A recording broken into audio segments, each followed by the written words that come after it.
And thanks, Matt, for suggesting that we connect again with the Inspiring Saints series.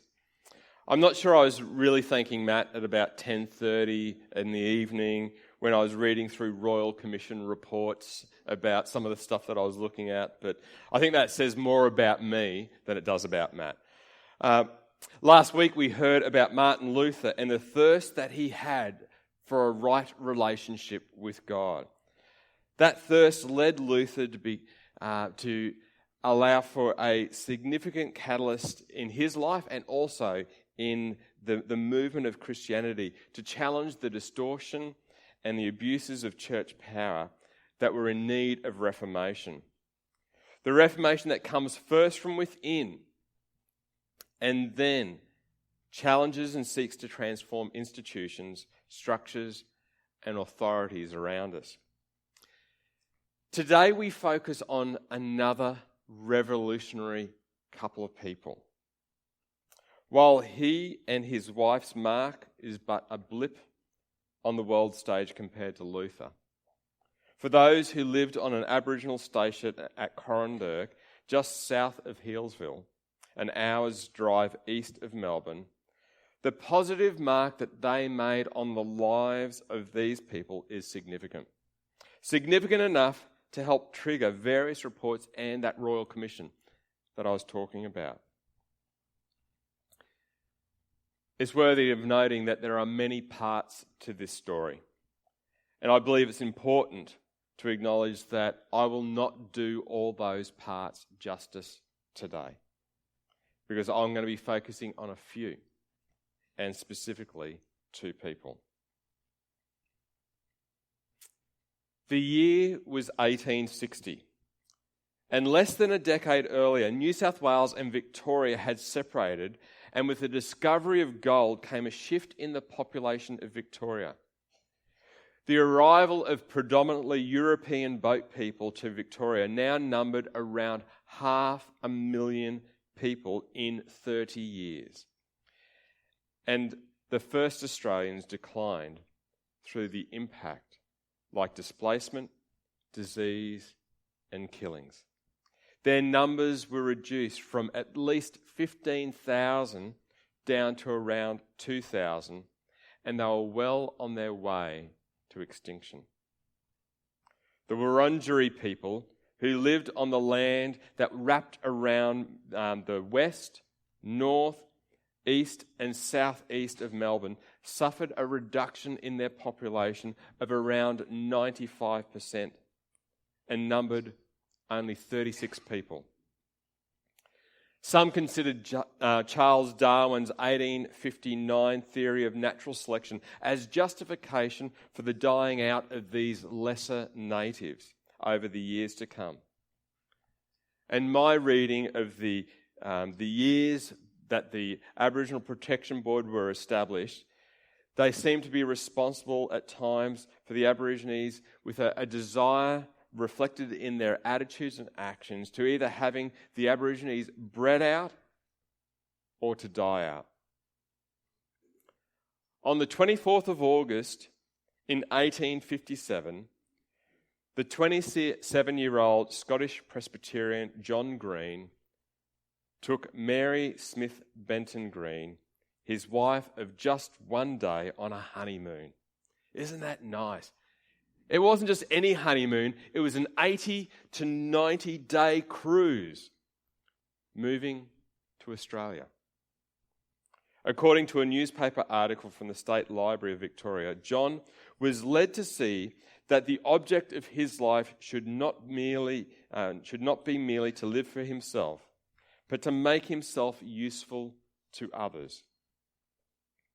In a subsequent meeting of the Young Men's Christian Association, John heard the blacks were pronounced to be a doomed race, unsusceptible to Christian influence and utterly incapable of civilization.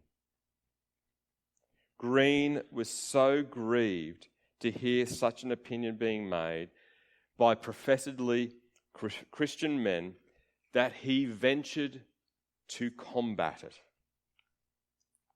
through their own means and the offerings and support of others to which they served. John and Mary became bush missionaries, establishing a dwelling and a chapel and a desire to reach the Europeans in the goldfields, and if a way opened up, also among the Aborigines. By 1860, John was riding to Yeering near Yarra Glen to hold regular Sunday services to the Wurundjeri people camped there.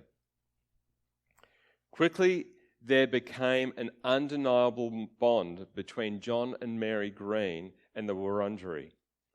Welcomed by the group's leaders Simon Wonga and his cousin William Burrock, there becomes a genuine friendship between Burrock, Wonga and the Greens, with Burrock becoming John's first convert to Christianity. It's interesting to note, as an aside, if you know your Victorian history, that Simon Wonga and William Burrock were witnesses to the so-called treaty between the Koori clan leaders and Batman in 1835.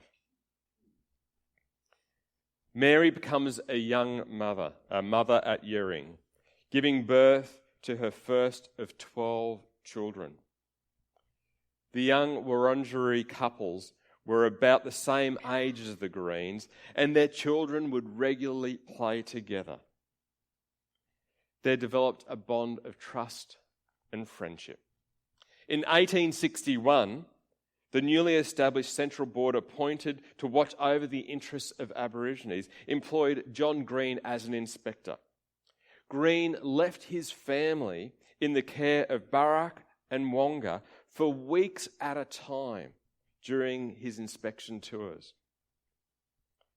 By 1863, the Greens, Burrock and Wonga came to share a common and an ambitious dream of land for the Kulin Nation, made up through the alliance of 5 Aboriginal tribes, including the Wurundjeri people, in south-central Victoria.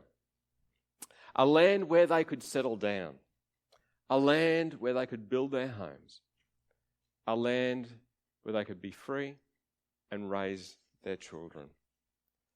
Burrock and Wonga believed that if they were to survive and be the Narangata, the head leaders that their people needed, they would need to adapt and at times adopt white people's ways. And this was met by a willing approach by John and Mary. In a radical departure from many of the paternalistic attitudes of the day, looking down on these people that were different, John and Mary worked with and not over the Aboriginal people.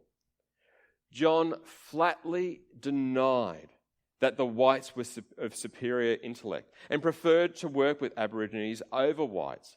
John testified, "I would prefer many of them to white men, for, as a rule, they will do their work more cheerfully." While their relationship was not always easy and disagreements arose, and John didn't always handle those differences well, the relationship forged between the Greens, Burrock and Wonga became known for its friendship, mutual trust and collaboration.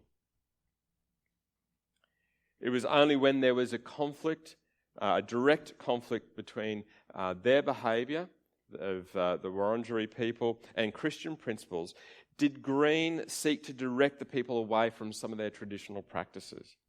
In other areas, he and Mary respected the tradition and the practices of the people and their connection with land. In fact, Green himself acquired a grasp of the Woiwurrung and the Tungarong dialects spoken in the day.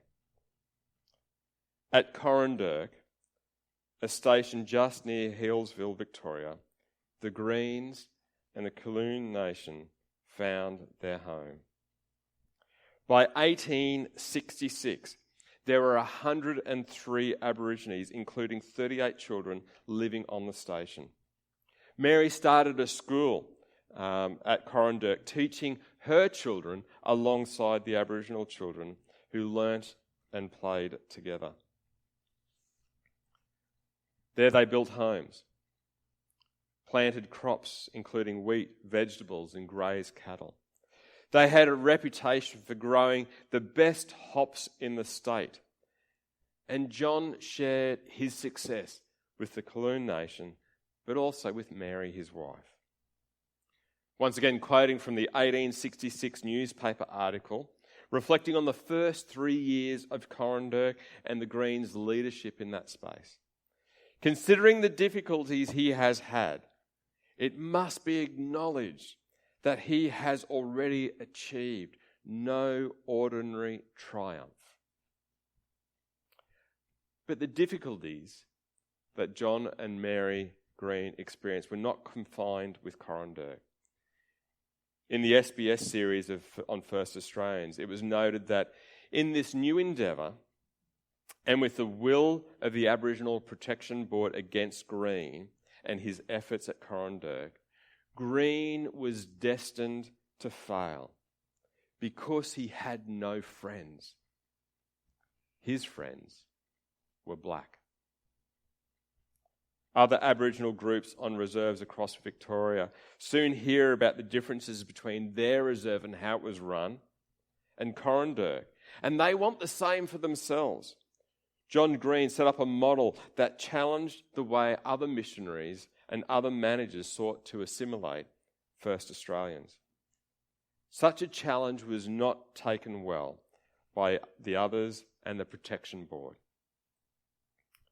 For more than a decade, and even following the Greens' removal by the board from being at Coranderrk in 1874, their relationship with the Kulin Nation was so strong that John and Mary purchased an adjoining block of land and built their new home on the land that bordered Coranderrk Reserve. While the board, because of their own agenda, banned the Greens from Coranderrk, the Aborigines would regularly visit the Greens' home, whether it be because of their illness that they were having or to attend John's Presbyterian Sunday services, much to the vexation of the Coranderrk's successive Anglican managers. Life was at times challenging for John and Mary. The loss of income as manager of Coranderrk, and in January 1876, in the space of 3 weeks, John and Mary buried their six youngest children, who all died of scarlet fever. Yet once again, such was the deep relationship that on a few occasions, Aboriginal leaders of Coranderrk walked the 60-kilometre journey to Melbourne to protest the treatment by the new managers and to plead for John and Mary Green's reinstatement and to try and stop the closing of Coranderrk. During the Royal Commission that followed, while others sought to have the station managed by justice of the peace or judicial systems of management, Green saw things differently.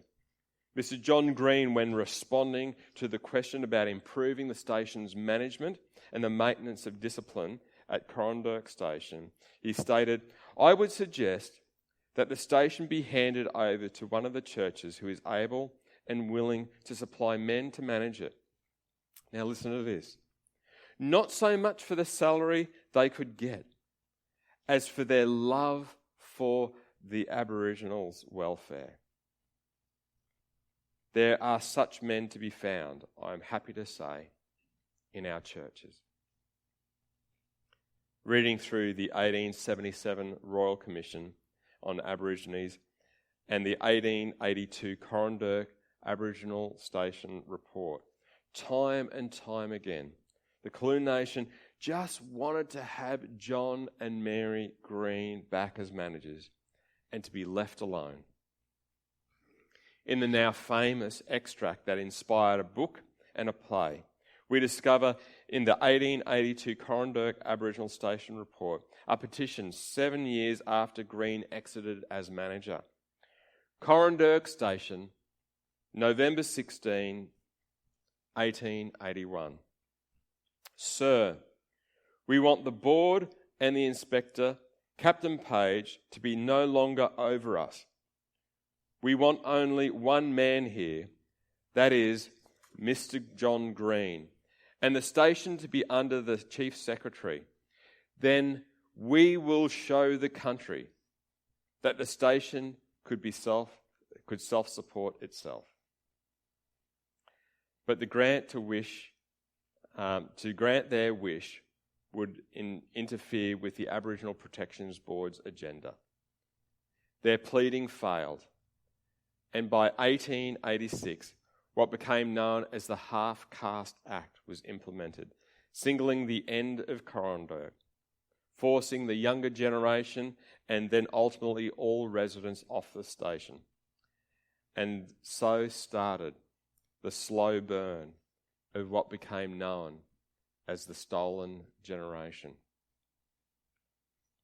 For John and Mary Green, accounts of their lives in the years that followed the closure of Coranderrk are as difficult to grasp as the morning mist.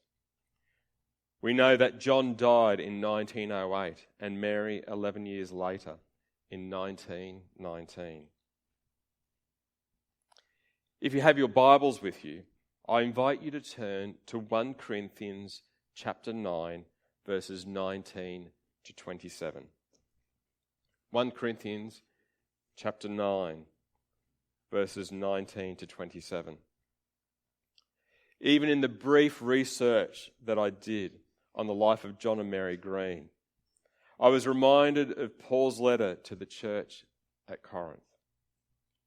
Perhaps as I read this, you might see some common ground too, and then I'll briefly wrap up with what we should be thinking about for today.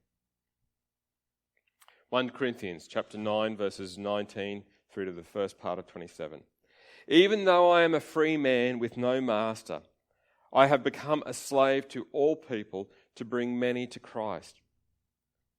When I was with the Jews, I lived like a Jew to bring the Jews to Christ. When I was with those who followed the Jewish law, I too lived under that law. Even though I'm not subject to the law, I did this so I could bring to Christ those who are under the law. When I am with the Gentiles, who do not follow the Jewish law, I too live apart from that law, so that I can bring them to Christ. But I do not ignore the law of God. I obey the law of Christ. When I am with those who are weak, I share their weakness, for I want to bring the weak to Christ. Yes, I try to find common ground with everyone, doing everything I can to save some. I do everything to spread the good news and to share its blessing. Don't you realize that in a race, everyone runs, but only one person gets the prize? So run to win. All athletes are disciplined in their training. They do it to win a prize that will fade away, but we do it for an eternal prize. So I run with purpose in every step. I am not just shadow boxing. I discipline my body like an athlete, training it to do what it should. As I looked at this passage and I thought about the life of Paul and the lives of John and Mary, there are a few things that stood out for me. Both Paul, John, and Mary shared a passion for Jesus and the gospel. And we see that in verse 23 of this passage. Have you ever come across someone that is just passionate about something? They enthusiastically look for ways to talk about it to others. For Paul, the transformational experience of God in his life changed the way he looked at the world. Scales fell off his eyes and he saw Jesus differently. And as a result, he also saw the world around him differently. For John and Mary Green, as a result of the challenging message that John heard, was to see that the object of his life should be not merely to live for himself, but to make his life useful for others. Through a passion for Jesus and the gospel, John and Mary's life became focused on sharing God's love with others. Both Paul, John and Mary shared a love of people too. We see that in this passage in verse 19. Implicit in Paul's writing to the Corinthians was his love of the people, the value that he saw in them. You are not going to sacrifice yourself for something or someone that you don't care about, that you don't value, that you don't love. For Paul, he loved and longed for others to share in the blessing of being in a relationship with Jesus. For John and Mary, their love for and their desire for others is there. Their love for Barak, for Wonga, for the Kulin Nation is recorded in history through the 1877 Royal Commission on Aborigines.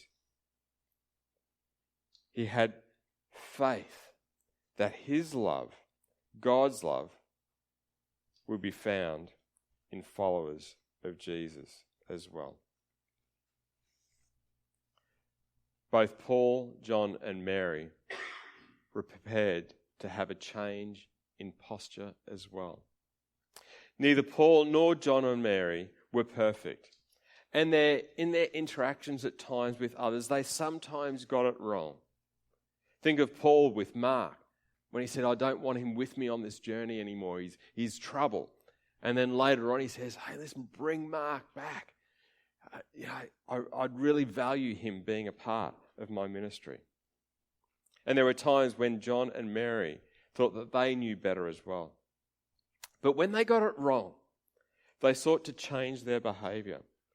All three of them came alongside others to serve them and to care for them. Not to care over them in a paternalistic manner, thinking that they were superior to those that they served, but they cared for, and they were also cared for by others in mutual ministry. Both Paul, John, and Mary shared an understanding of culture and a commitment to core beliefs. Once again, we see that in verse 21 of the passage. Paul was not prepared to allow the traditions and his own cultural baggage to get in the road of the gospel message. He was secure in what he believed, and he was able to adapt in his ability to respond to and the surrounding cultural context in such a way that he held tight to the non-negotiables, but he was also flexible and able to reframe and adapt to his surroundings so as not to have his culture become a stumbling block for the good news. Similarly, John and Mary were prepared to hold unswervingly to the message of salvation, but they allowed the Aborigines to largely self-govern, to hold many of their cultural traditions. He respected those he served, and he treated them as equals. And they loved him, and they came to love God because of John and Mary's desire for cultural sensitivity. Both Paul, John, and Mary share a sacrificial determination as well. They gave up much to see people's lives transformed by the gospel. They all lived out the realities of taking up their cross daily to follow Jesus, whether it be ultimately for Paul going to Rome or for John and Mary going to Coranderrk. For John and Mary, their love for the people overrode their love for a role, a position, for authority, for pay. Unable to retract his resignation, given out of frustration at the establishment of the day, John and Mary did the next best thing that they could by living next to Coranderrk with the Aboriginal community. They lived right next door and with an open door to those they loved. And even after losing 6 of their 12 children, they chose to live on beside that community. John and Mary Green, inspiring saints? Absolutely. I'm reminded of another of Paul's words in 1 Corinthians chapter 10, verses 33 to chapter 11, verse 1, where we read these words. I too try to please everyone in everything I do. I don't just do what is best for me. I do what is best for others so that they may be saved. And you should imitate me just as I imitate Christ. Or as another translation puts it, follow me as I follow Christ. Inspiration comes from all sorts of places and people. Sporting heroes, movie stars, script writers, poetry and the arts, and in other unlikely sources. Kids overcoming disabilities. Creation overcoming obstacles. And from people like Paul and a couple of Scottish Presbyterians, newlyweds coming to Australia, John and Mary Green. We would all do well to follow their example as they followed Christ. So what stands out for you today? I believe that there are challenges for me individually. There are challenges probably for each of us. But there are also challenges for us as a church, as we're called to have a passion for Jesus and the gospel, to love people deeply, to change our posture in order to serve others, to have an understanding of our culture and the culture around us, and a commitment to our core beliefs in that, to maintain a sacrificial determination, even when times get tough.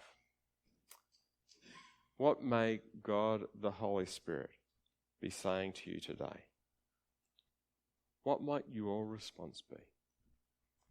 I invite you, as we listen to some music in the background, to take some time, pull out those response cards. And there might be one of those points on the screen that you can see that you think, yeah, God, I really feel you nudging me with this. Then we would invite you to write a prayer of response today on that response card.